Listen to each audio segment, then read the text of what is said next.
Shutdown daerah aliran sungai Krung Langsa pada Jumat 21 Oktober 2022 menjelang waktu sholat subuh meluap dan mulai merendam ratusan rumah warga. Amatan serambinews.com, lokasi terparah rumah penduduk terdampak rendaman air luapan Krung Langsa itu adalah Gampung Pondok Pabrik, Gampung Sidodadi, Kecamatan Langsa Lama, dan lainnya.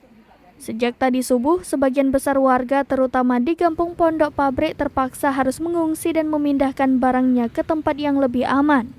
Bahkan sudah didirikan dapur umum oleh Gecik setempat yang menyediakan sarapan bagi warga yang tidak bisa lagi menempati rumahnya untuk sementara ini.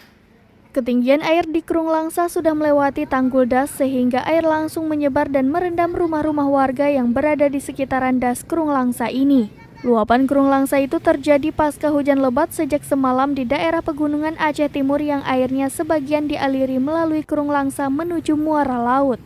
Menurut warga, air di das Krung Langsa tersebut diperkirakan akan terus meninggi dan belum bisa dipastikan kapan akan surut. Dari Langsa, Zubir, Serambi On TV.